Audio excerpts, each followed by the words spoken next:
अस्सलाम वालेकुम नाज़रीन। ज़िंदगी की तमाम कहानियों को समझने के लिए ज़रूरी है कि हम किसी भी एक कहानी को मुकम्मल तौर पर समझ लें और जान लें। आज हमारे दफ़्तर में हमारी एक बहन तशरीफ़ लाई हैं जिनके मसाइल जो हैं वो बड़े कठिन हैं और बड़े मुश्किल दौर से ये गुज़र रही हैं, फ़ाक़ों से गुज़र रही हैं। इन्होंने हमें बताया कि इनकी पहले शादी हुई थी तो शौहर ने जो है इनको छोड़ दिया है, तलाक़ दे दी है। तलाक़ देने की वजह जो है वो उनकी कोई पर्सनल है, वो हम आपको नहीं बता सकते। और दूसरी बात ये कि इस वक्त ये बहुत परेशान हैं। घर में इनकी वालिदा हैं, एक भाई है और वालिद साहब इनके वफ़ात पा गए हैं।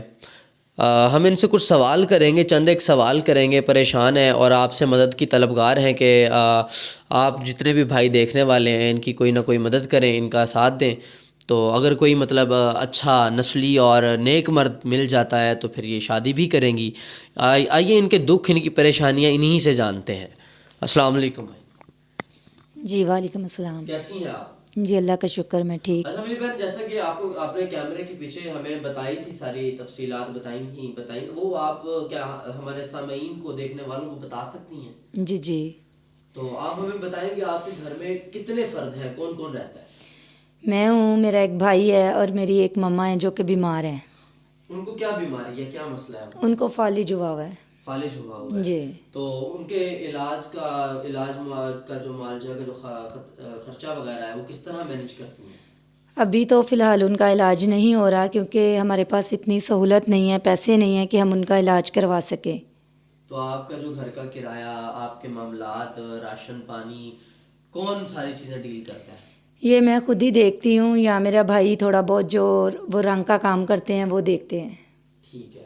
तो मतलब अभी आपने बताया था कि शादी से पहले आपके शौहर ने जो कर्जा ले रखा था वो अब आपके सर पे आ गया है। जी बिल्कुल। उसकी तफसीलात बता दें थोड़ी सी कि वो कर्जा कितना है और किससे लिया था और उसको क्या मामला है?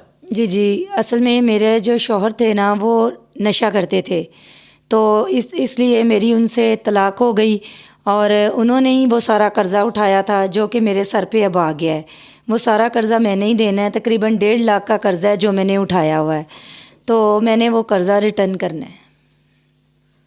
तो आपको तंग वगैरह करते हैं जो जिनसे कर्जा लिया था आपने? जी बिल्कुल, जिनके पैसे देने होते हैं ज़ाहिर बात है वो तंग तो करते हैं।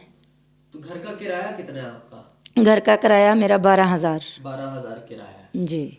मतलब राशन वगैरह मिला के आपका महीने का कोई 30 से 35 हज़ार रुपया बन जाता है? जी बिल्कुल, बिल वगैरह डाल के राशन वगैरह डाल के इतना तो हो ही जाता है। अच्छा, तलाक आपकी जो हुई है, शोहर ने जब छोड़ा है उसको कितना अरसा हो चुका है? उसको तकरीबन 2 साल। 2 साल हो चुके जी। हैं शोहर को छोड़े हुए। जी। तो अभी आपका क्या इरादा है कि अगर हमारे चैनल के तवज्जुद से कोई बंदा, कोई नेक मर्द आपके ये सारे मसाइल हल करे, पहले आपका कर्जा उतारे, आपकी वालिदा का इलाज में आपकी मदद करे, आपके घर का किराया, आपका राशन, आपके मामलात को पहले वो सेटल करे, फिर उसके बाद अगर वो चाहे कि वो आपसे निकाह करना चाहता है, जाहिर है जो बंदा आपके सारे मामलात हल कर देगा वो फिर आपसे शादी का अहल तो होगा। जी बिल्कुल, मुझे ऐसा ही शौहर चाहिए जो कि मुझे पूरा सपोर्ट करे, मेरे सारे कर्ज़े उतार दे और ख़ास तौर पे मेरी अम्मी को, क्योंकि वो बीमार हैं, वो मेरी अम्मी का इलाज भी करवाएं। भाई इस तरह के बहुत सारे लोग इस दुनिया में इस वक्त मौजूद है जो जिनके अंदर एहसास है, जो दूसरों का एहसास करना जानते हैं, जिनके अंदर इंसानियत जिंदा है। तो इंशाल्लाह कोई ना कोई ऐसा मर्द आपको मिल ही जाएगा। आपका नंबर हम स्क्रीन पर चला देते हैं। बाकी जो लोग आपसे राब्ता करेंगे वो लोग फिर आपसे, जाहिरी बात है पांचों उंगलियां एक जैसी नहीं होती, कोई एक आधा ऐसा इंसान मिल ही जाता है जिसको शादी का लालच नहीं होता, जिसको कोई और लालच नहीं होता, वो फ़कत आपकी इमदाद के लिए, फ़कत आपकी मदद के लिए राब्ता करता है। तो अल्लाह ताला से दुआ है कि अल्लाह ताला आपको ऐसा कोई इंसान दे दे जो आपकी इन मुश्किलात को समझे और आपके इन मुश्किल वक्त में मदद करे और आपके लिए आसानियां पैदा करे।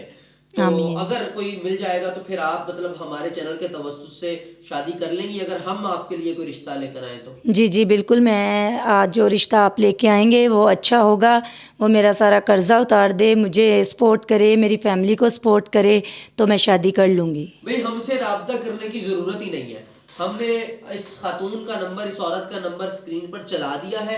आप इनसे डायरेक्ट रब्ता कर सकते हैं। तो बाकी ये है कि आप सल्लल्लाहु अलैहि वसल्लम की हदीस मुबारक है कि काल रसूलुल्लाह सल्लल्लाहु अलैहि वसल्लम इन्नमल अमालु बिन्नियात।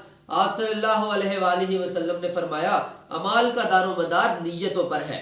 अगर आपकी नीयत अच्छी है तो इंशाल्लाह आपको कोई अच्छा मर्द भी मिलेगा, नेक और सालेह मर्द भी मिलेगा, और इंशाल्लाह आपकी ये जो मदद है ये गैब से आएगी।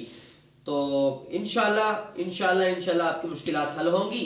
और मेरी दुआ है अल्लाह से, अल्लाह ताला जो है जितने भी लोग इस वक्त मदद मांग रहे हैं उस खुदा से अल्लाह ताला उनकी मुश्किलात में आसानियां पैदा करे।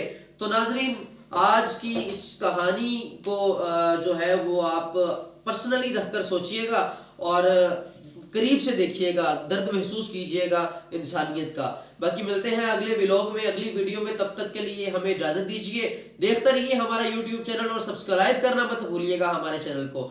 मिलते हैं नए व्लॉग के साथ, तब तक के लिए अल्लाह निगहबान।